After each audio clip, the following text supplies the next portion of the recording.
Shalom, saudara-saudaraku yang dikasihi oleh Tuhan Yesus.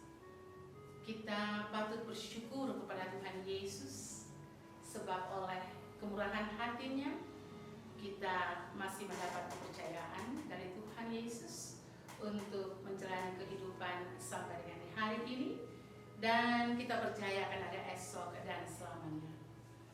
Kita menjalani kehidupan di tengah rasa takut dan cemas. Seluruh dunia dilanda oleh virus corona.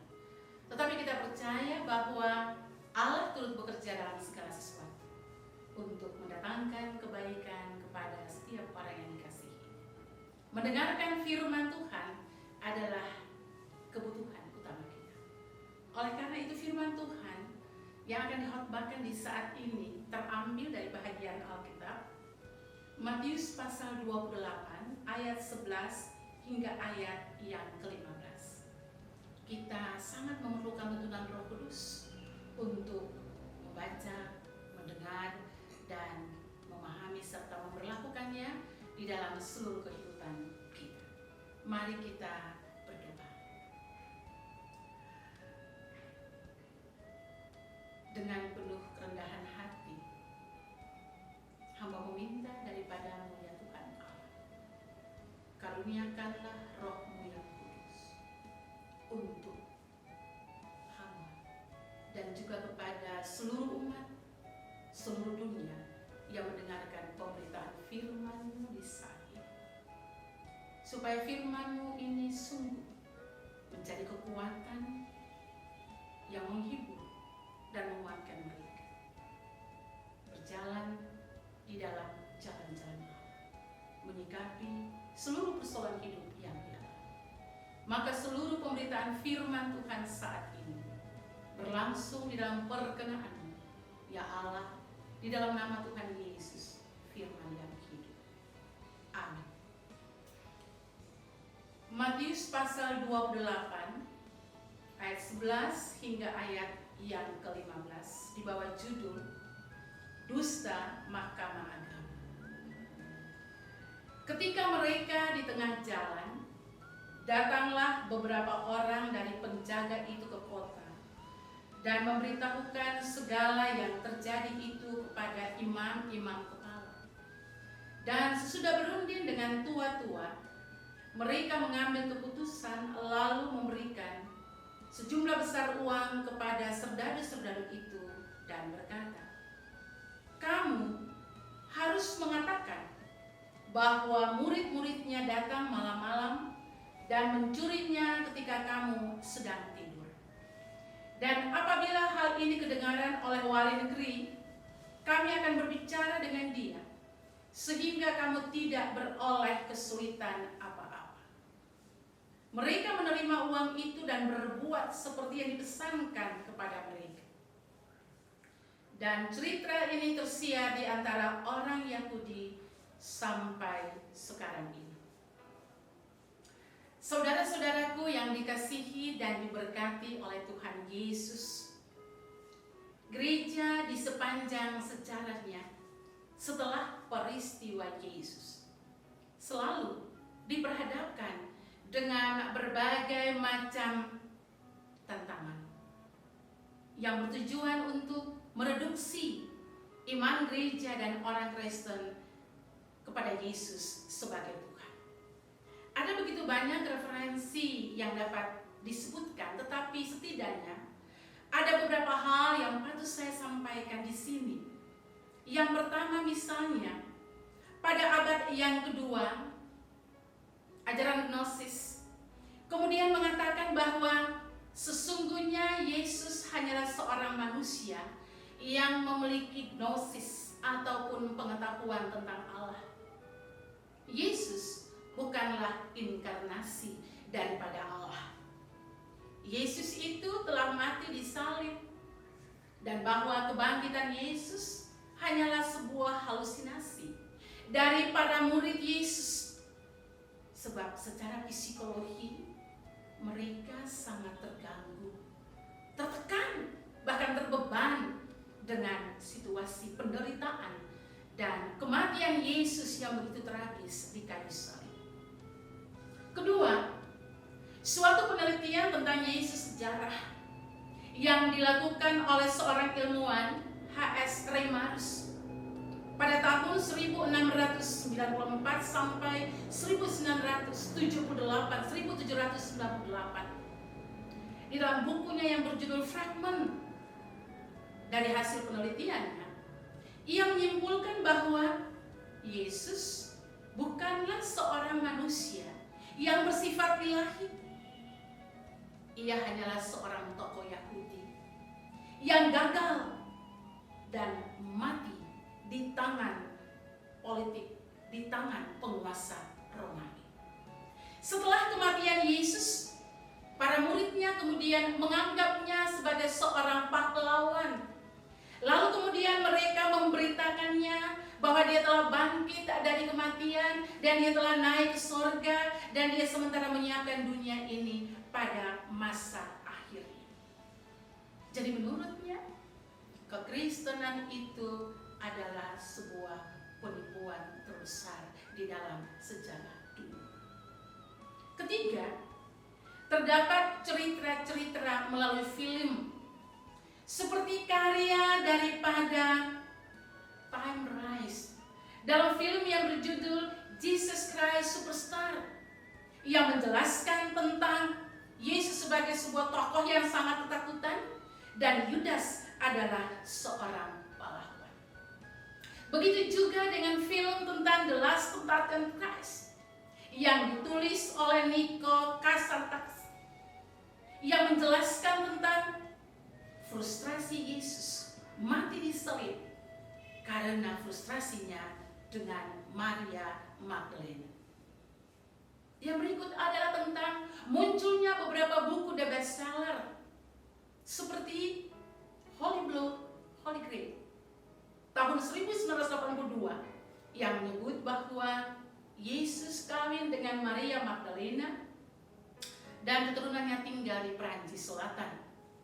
Juga buku Jesus the Man yang menyebut bahwa Yesus tidak mati di salib. Ia hanya pingsan dan disembuhkan oleh Simon Magus. Kemudian ia lari melalui lorong-lorong Qumran. Lalu Yesus kawin dengan Maria Magdalena dan keturunannya sekarang tinggal di Inggris. Saudara-saudaraku yang dikasihi dan diberkati oleh Tuhan Yesus, saya kira beberapa fakta ini menegaskan kepada kita bahwa masyarakat dunia dari waktu ke waktu di sepanjang sejarah dunia ini masih mempertanyakan soal kebenaran kebangkitan Yesus dari kematian. Pertanyaan praksisnya adalah, apakah Yesus benar-benar bangkit dari kematian? Apakah Yesus adalah Tuhan? Pertanyaan-pertanyaan ini sesungguhnya menukik kesadaran bergereja kita, kesadaran bersaksi daripada gereja dan orang Kristen. Ketika gereja dan orang Kristen selalu memberitakan bahwa Yesus bangkit dari kematian. Situasi ini pun juga turut menggelisahkan gereja Protestan Maluku. Dan oleh karena itu secara khusus aksentuasi pemberitaan firman Tuhan di bulan ini mengacu pada tema bulanan gereja yang memberitakan kematian dan kebangkitan Kristus. Sebuah statement yang menegaskan tentang iman dan konsistensi tugas gereja Protestan Maluku dan gereja secara menyeluruh untuk memberitakan tentang peristiwa kebangkitan Yesus, kematian dan kebangkitan Yesus dari kematian. Tetapi pertanyaan praksisnya adalah bahwa bagaimana caranya gereja dan orang Kristen dapat membangun trust orang banyak untuk mempercayai bahwa Yesus telah bangkit dari kematian, bahwa Yesus adalah Tuhan. Karena itu, secara implisit, Gereja Protestan Maluku merumuskannya dalam tema mingguan yang memandu pemberitaan selama sepekan ini. Iman kebangkitan melawan dusta. Narasi Matius pasal 28 ayat 11 hingga ayat yang ke-15 akan menolong kita untuk memahami histori dusta yang tidak berkuasa, menutupi kebangkitan pelanggaran kebangkitan Yesus daripada kematian. Saudara-saudaraku yang dikasihi dan diberkati oleh Tuhan Yesus, kisah tentang dusta mahkamah agama hanya terdapat di dalam Injil Matius dan tidak terdapat di dalam Injil-Injil sinoptik yang lain, yaitu Markus, Lukas, dan Yohanes. Sebab penulis Injil Matius ingin meyakinkan pembacanya yang berlatar belakang Keyahudian bahwa sesungguhnya kebangkitan Yesus dari kematian adalah sebuah fakta, adalah sebuah kebenaran dan tidak bisa digugat atau dimanipulasi oleh siapapun, oleh kekuatan manapun, bahkan tidak bisa digugat dan dimanipulasi oleh mahkamah agama atau lembaga keagamaan.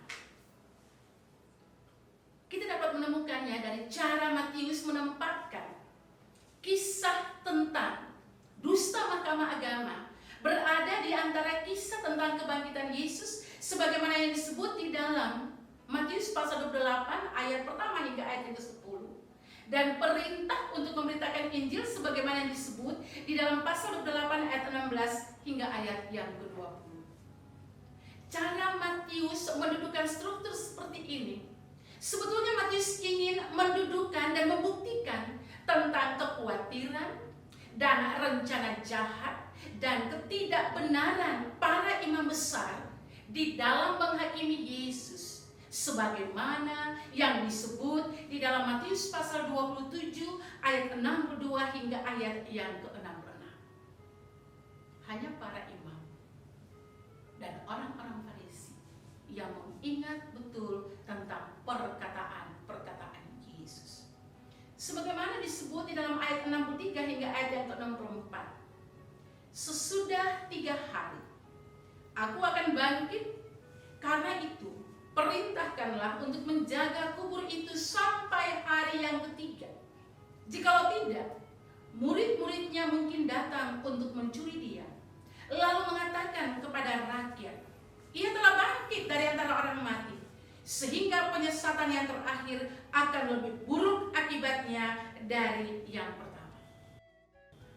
Lalu Pilatus memberi penjaga untuk menjaga kubur Yesus. Jadi sebenarnya para Farisi dan para imam besar, mereka mengerti tentang perkataan Yesus, tetapi mereka tidak bisa menilai, mereka tidak bisa menerima, mereka menolak kemesiasan yang dibawa oleh Yesus. Jika kita dengan serius dan cermat membaca Matius 28 ayat 11 hingga ayat yang ke-15, maka kita akan menemukan beberapa hal yang sangat prinsip yang menjadi acuan bagi sebuah iman kebangkitan melawan dusta. Pertama, sebagaimana disebut dalam ayat yang ke-11, bahwa beberapa penjaga di antara para penjaga yang ada, mereka tidak berdusta. Mereka menceritakan segala sesuatu berdasarkan apa yang mereka lihat dan apa yang mereka alami di sekitar kubur Yesus. Batu besar penutup pintu kubur Yesus dengan meterai Romawi dan para serdadu yang menjaga dengan pakaian yang lengkap adalah simbol kekuatan hukum Romawi. Para serdadu Romawi adalah orang-orang terlatih, orang-orang terpilih, dan orang-orang yang memiliki keterampilan khusus, mahir dalam berperang, pandai dalam melakukan strategi, bahkan mereka juga memiliki pakaian-pakaian dan alat-alat khusus. Mereka silih berganti menjaga kubur Yesus itu. Dan siapa yang berani menggulingkan pintu kubur Yesus, itu berarti dia akan berhadapan dengan hukum Romawi. Tetapi saudara-saudaraku yang dikasihi oleh Tuhan Yesus, narasi keempat Injil Sinoptik menjelaskan kepada kita bahwa secara faktual pintu kubur Yesus tergulung dan jenazah Yesus tidak ada di dalam kubur itu. Tentu saja secara logika fakta ini mengancam keselamatan dan kepercayaan daripada para serdadu Romawi di hadapan penguasa Romawi. Seharusnya mereka segera menggunakan berbagai cara sesuai keterampilan yang ada pada mereka dan kelengkapan alat yang ada pada mereka untuk mencari tahu di mana sesungguhnya jenazah daripada Yesus dan mengapa sehingga kubur ataupun pintu kubur Yesus itu telah terkunci. Tetapi yang terjadi adalah mereka, justru sebagian dari beberapa penjaga itu ke kota dan menceritakan segala sesuatu yang mereka lihat dan mereka alami kepada imam-imam kepala. Mereka lebih cepat, mereka mendahului para murid perempuan-perempuan yang sementara berjalan untuk memberitakan dan menceritakan tentang apa yang mereka alami. Peristiwa di sekitar kubur Yesus membuat para penjaga tidak berdusta. Mereka memberitahukan kepada para imam kepala segala sesuatu yang terjadi. Sekali lagi mereka membicarakan, menceritakan segala sesuatu yang terjadi berdasarkan apa yang mereka lihat dan apa yang mereka alami. Bahwa ada seseorang dengan wajahnya bagaikan kilat dan pakaiannya seperti warna putih salju, dan bahwa segala sesuatu membuat mereka menjadi takut dan gentar ketika peristiwa itu terjadi. Saudara-saudaraku, bahwa situasi ini dan fakta ini menjelaskan kepada kita bahwa para serdadu itu adalah saksi kunci bahwa segala sesuatu yang mereka ceritakan, keberanian dan kejujuran mereka untuk mengatakan tentang segala sesuatu yang mereka lihat, segala sesuatu yang mereka alami tidak dapat digugat oleh siapa. Kedua, bahwa ternyata berita, kesaksian sebahagian para serdadu ini menjadi ancaman tersendiri bagi para imam kepala. Dan oleh karena itu, langkah selanjutnya yang mereka buat adalah sebagaimana disebut dalam ayat yang ke-12. Merekayasa dusta dengan strategi uang suap. Narasi keempat Injil Sinoptik menjelaskan kepada kita bahwa kisah penangkapan, pengadilan, penghukuman, dan penyaliban Yesus sampai kematiannya disalib adalah kisah yang dibingkai oleh sebuah sikap ataupun aksi dan perencanaan dusta. Para imam kepala dan tua-tua Yahudi berkumpul di rumah Kayafas untuk memberitakan bagaimana cara menangkap dan membunuh Yesus. Imam-imam kepala dan ahli-ahli Taurat mencari jalan untuk menangkap dan membunuh Yesus dengan tipu muslihat. Kita dapat membaca dari Markus 14 ayat 1 sampai 2, Matius 26 ayat 1 sampai 5, atau Lukas 22 ayat 1 sampai 2, dan Yohanes 11 ayat 45 sampai 53. Kesepakatan dusta dengan Yudas dengan strategi uang suap adalah awal bagi seluruh proses yang panjang itu. Bahkan ketika Yesus di hadapan Hanas, para saksi palsu pun juga diperhadapkan kepada dia. Tetapi kemudian ketika Yesus diperhadapkan kepada Kayafas, dan Kayafas kemudian mempertanyakan kepada Yesus tentang apakah dia seorang raja Yahudi. Tetapi kemudian Yesus mengatakan bahwa engkau sendiri yang mengatakan itu. Lalu kemudian seorang imam mengatakan bahwa ia menghujat Allah. Untuk apa kita perlu saksi lagi? Lalu kemudian para imam kepala dan hadirin agama bersepakat bahwa Yesus patut dihukum mati. Dan itu berarti penulis Injil Matius ingin mengatakan bahwa rekayasa dusta tentang ketidakbenaran kebangkitan Yesus dari kematian merupakan akhir dari seluruh peristiwa itu. Dan hal ini sesungguhnya dipicu oleh iri hati, sikap mementingkan diri sendiri dan memegahkan diri sendiri. Ketika mereka juga takut kehilangan popularitas. Saudara-saudaraku yang dikasihi dikasihi dan diberkati oleh Tuhan Yesus Kristus. Laporan para serdadu tentang kebenaran peristiwa di sekitar kubur Yesus sebenarnya secara langsung telah mematahkan apa yang telah dikatakan oleh para imam besar. Sebenarnya juga telah mematahkan dan membuktikan segala bentuk rencana jahat yang telah disusun dan dilakukan secara baik dan sistematis oleh para imam besar itu.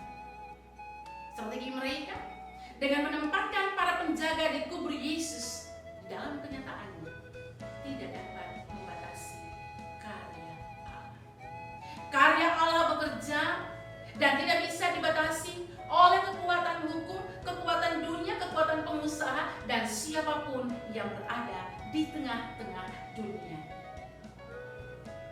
Saudara-saudaraku yang dikasihi dan diberkati oleh Tuhan Yesus, ketika harapan dan keinginan berbeda dengan apa yang menjadi kenyataan, sehingga berisiko buruk terhadap seluruh reputasi dan prestise para imam kepala sebagai para pemimpin agama, tetapi juga sebagai pemimpin politik.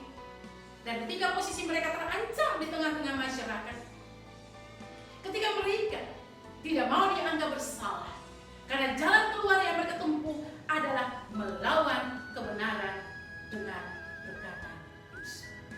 Strategi yang dipakai adalah menyuap para serdadu dengan uang sebesar supaya mereka dapat membungkamkan kebenaran peristiwa ini. Dan memang bahagian Alkitab telah menjelaskan kepada kita bahwa suap uang membuat buta mata orang-orang yang melihat dan memutarbalikkan perkara orang-orang benar, sebagaimana disebut dalam Keluaran pasal 23 ayat yang ke-8.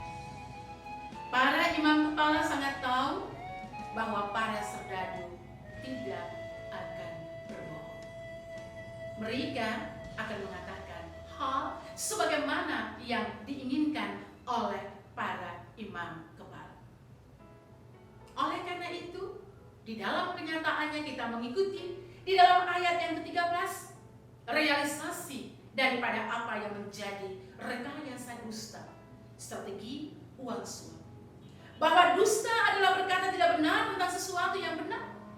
Yang benar adalah Yesus telah bangkit, sama seperti yang telah dikatakannya. Itu kebenaran fakta.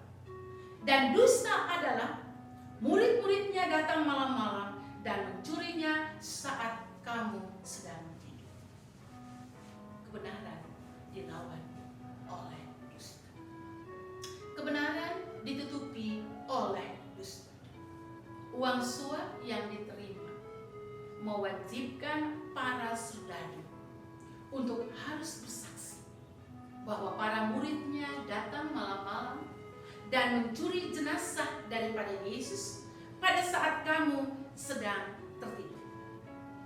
Dengan berkata dusta seperti itu, saudara-saudaraku, para imam kepala berusaha keras untuk membuktikan bahwa Yesus bukanlah Mesias. Sebagaimana yang menjadi pengharapan dari begitu banyak orang yang telah mengalami perbuatan-perbuatan baik daripada Yesus. Mereka ingin membenarkan seluruh pemahaman dan perbuatan keyahudian. Sebab keyahudian sangat mengharapkan kehadiran seorang Mesias sebagai tokoh politik, tokoh nasional, seorang pahlawan yang dapat membebaskan mereka daripada penjajahan dan penderitaan dan sekaligus memulihkan kerajaan Israel di tengah-tengah bumi. Berita dusta ini sesungguhnya saudara sekalian berlawanan dengan situasi sosial para murid di Samaria. Di manakah mereka? Mereka sementara mengunci diri di dalam kamar. Mereka terancam dengan situasi yang dialami oleh Yesus. Mereka terancam dengan kekuatan politik, kekuatan hukum. Mereka takut. Kita bisa membaca misalnya di dalam Markus pasal 16 ayat 3. Ketika Yesus menjelaskan bahwa Sang Mesias perlu menderita dan mati, Petrus membawanya ke samping dan menghadapnya. Sebagaimana disebutkan dalam Markus 8 ayat 31-30. Atau ketika dalam Markus 16 ayat para murid perempuan yang pergi ke kubur Yesus tidak memiliki kekuatan untuk menggulingkan batu pintu kubur Yesus. Penulis Injil Matius ingin menegaskan bahwa kebenaran tidak bisa dibungkamkan oleh dusta. Sekalipun dusta itu mendapat kekuatan dari kelembagaan agama sekalipun. Karena itu, langkah lanjut yang dilakukan oleh mereka, para penguasa keagamaan adalah sebagaimana disebut dalam ayat yang ke-14. Mereka membangun sebuah strategi untuk mengamankan dusta, yakni penyalahgunaan kekuasaan. Para imam kepala dalam struktur masyarakat di zaman itu adalah orang-orang terkemuka, orang-orang berpengaruh, orang-orang yang memiliki relasi-relasi khusus dengan pemerintah Romawi di zaman itu. Para imam kepala dianggap sebagai orang-orang yang dekat dengan Allah. Mereka dianggap sebagai orang-orang yang mewakili umat Allah di hadapan Allah. Dan mereka memiliki kekuatan secara hukum. Ketika mereka dapat mengatakan bahwa orang itu bersalah atau orang itu benar. Mereka dapat mengatakan bahwa orang itu bisa dihukum mati dan orang itu bisa dibebaskan. Dengan kata lain, mereka memiliki kekuasaan sah atau legitimate power, dan mereka juga memiliki kekuasaan paksa atau coercive power. Dan oleh karena itu, di balik kedua kekuatan seperti ini, mereka dapat melakukan apa saja sesuai dengan keinginan mereka. Karena itu dapat dimengerti mengapa dengan mudahnya mereka dapat memberikan jaminan kepada para serdadu itu bahwa mereka akan berbicara dengan para wali negeri, penguasa Romawi, sehingga para serdadu itu tidak akan mengalami risiko-risiko terburuk sekalipun mereka melakukan dusta. Publikasi dusta dilakukan oleh para penguasa lembaga agama.